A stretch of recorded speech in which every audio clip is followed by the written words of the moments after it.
वृंदावन के वृक्ष को मरम न जाने कोई, डाल डाल अरु पात पे श्री राधे राधे।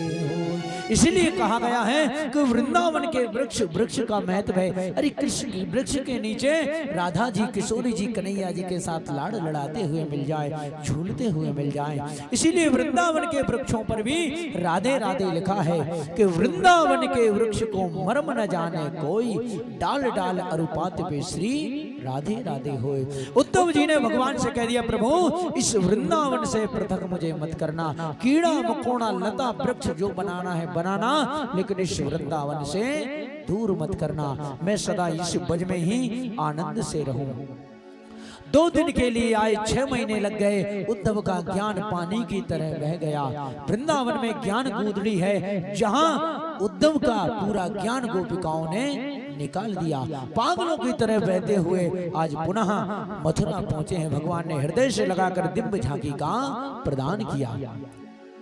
उधर परीक्षित भगवान को सुखदेव भगवान कहते हैं कि यहाँ पूर्वार्ध संपन्न होता है, उत्तरार्ध में दशम स्कंद में प्रवेश करते हैं। आस्ति प्राप्ति दोनों जरासंध के पास जाती हैं। जरासंध 23 अक्षौणी सेना लेकर के भगवान के पास आक्रमण करता है, बार बार आक्रमण करके हार जाता है, और 18वीं बार जो भगवान पर आक्रमण करने के लिए आता है तो भगवान अपनी नगरी को छोड़ करके द्वारकापुरी में जाकर के बस जाते हैं।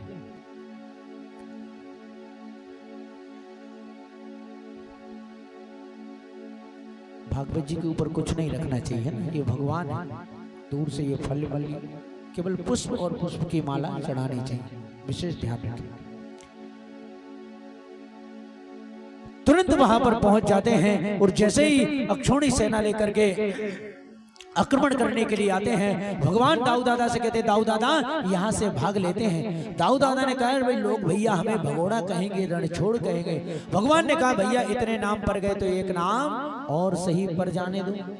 उन्होंने कहा ठीक है। दोनों आगे बढ़ जाते हैं। उधर काल्यवन भगवान के पीछे पीछे भागता है। राजस्थान में एक गुफा में मुचकुंद महाराज सो रहे होते हैं। भगवान अपना दिव्य पीतांबर लेकर के मुचकुंद महाराज के ऊपर डाल देते हैं, और काल्यवन जैसे ही समझता है कि यही कन्हैया है, तुरंत जाकर के पादप प्रहार करते हैं, और पादप प्रहार करके जग जाते हैं। और मुचकुंद महाराज की जैसे दृष्टि पड़ती है, काल्यवन जल करके राख हो जाता है। भगवान तुरंत दौड़ते जाते हैं, प्रवर्षण पर्वत पर चढ़ जाते हैं। चारों तरफ से देख कर जरासंध उसमें आग लगा देता है। भगवान समुद्र के मार्ग से होते हुए द्वारका नगरी में चले जाते हैं। द्वारका नगरी में द्वारकाधीश भगवान बन करके रहने लगते हैं। बोलिए द्वारकाधीश भगवान की जय हो।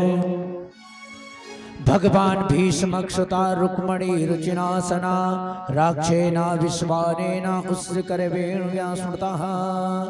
भीष्मक जी के 5 पुत्र हैं, रुक्मी, रुक्मरत्न, रुक्मबाहु, रुक्मकेशी, और एक पुत्री है जिसका नाम है रुक्मणी। राजश्री मरो भीष्मको विदर्भोदि महात्मनः तंस पांचा भवा पुत्र कन्नेना नवराननः। संत ब्राह्मणों से भगवान की सुंदर सी महिमा को सुन सुन करके मणि मन रुक्मणी भगवान कृष्ण को पति स्वरूप में पाने के लिए कामना करने लगी। उधर भीष्मक जी ने कहा कि रुक्मी भैया, अपनी पुत्री तुम्हारी बहन का विवाह द्वारकाधीश कृष्ण से हम कर देते हैं, द्वारकाधीश कृष्ण से हम कर देते हैं। रुक्मी ने कहा, रणछोड़ भगोड़े से हम नहीं करेंगे उनका विवाह। उन्होंने कहा अच्छा किससे करेंगे? कहता है मैं सगाई पक्की कर आया, सिंधु सोबीर देश के राजा है कौन? शिशुपाल। शिशुपाल के साथ में विवाह करेंगे अपनी बहन जी का। बोले कल बारात आ रही है, सगाई की तैयारी करो। मैं बात पक्की कराया, आप सगाई की व्यवस्था करिए, सामान चढ़ाइए। उधर भगवान को रुक्मणी जी को पता चला, भाभी से कहा तो भाभी ने एक सुंदर सा पत्र लिख दिया, और पत्र में लिख करके उन्होंने कहा किसी ब्राह्मण को दे दो। रुक्मणी जी ने वो पत्र एक ब्राह्मण को दिया। ब्राह्मण लेकर के जाते हैं, भगवान के पास पहुंचते हैं। भगवान उस दिव्य पत्र को देख करके कहते हैं ब्राह्मण से, ब्राह्मण देवता इस पत्र को पढ़िए, इस पत्र में क्या लिखा है? उन्होंने कहा सरकार इस पत्र में आपकी गुप्त बात लिखी है, मैं आपको कैसे बता दूं? भगवान ने कहा देखो भैया, कोई भी पत्र हो कुछ भी हो, ब्राह्मणों से मेरा कुछ छुपा नहीं है, आप बताइए इसमें क्या लिखा है। ब्राह्मण देवता ने पत्र को पढ़ा। पत्र में लिखा है क्या है? श्रुत्वा गुणान भवन सुंदर शृण्वताम ते निर्वीर कर्ण विहृणतो हरतांग पामा रूपम दृशम दृशिमताम अखिलातलाभाम अद्यतुतम विसतते तदपानुपत्रम।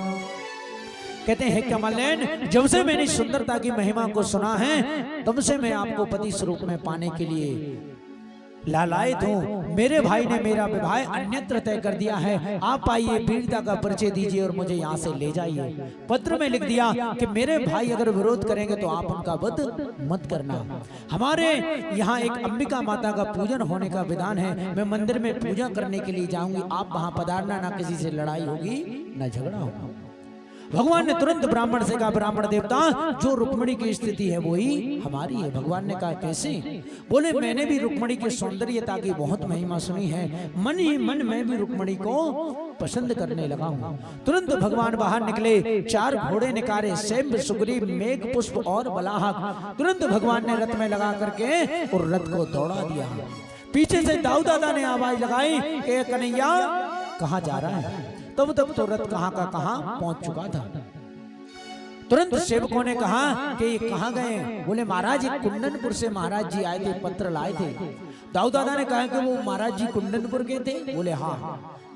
दाऊ दादा ने कहा तो बाकी सब हमें पता है।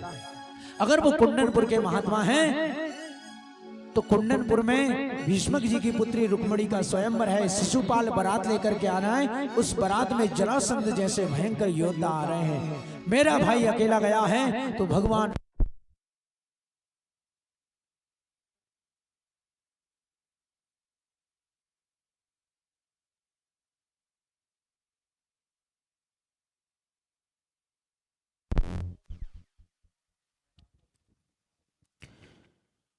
कहते हैं भीष्मक जी की पुत्री का विवाह है तो यहाँ पर अक्षौणी सेना लेकर के चल देते हैं, आगे बढ़ जाते हैं और आगे आगे भगवान पहुंचते जाते हैं। कुंदनपुर की सीमा में जैसे ही भगवान पहुंचते हैं, पहुंच करके ब्राह्मण से कहते हैं कि हम इस मंदिर में हैं, तुम पधारो। ब्राह्मण देवता मंदिर की तरफ चले जाते हैं कि वहां भीष्मक जी सगाई का सामान लेकर के जा रहे हैं। कोई कहता महाराज जी हमारे नगर के बाहर मंदिर पर कृष्ण द्वारकाधीश कृष्ण खड़े हैं। भीष्मक जी ने कहा ओहो कृष्ण खड़े हैं, चलो सबसे पहले हम उनका स्वागत करते हैं। जाकर के भीष्मक जी ने कन्हैया को प्रणाम किया। सभी ने सोचा कि दूल्हा सरकार यही है। सभी ने लेकर के सामग्री कन्हैया के चरणों में चढ़ा दी। कन्हैया सोचने लगे भैया, कन्हैया ने कहा कि ये सब करने की क्या जरूरत थी। उन्होंने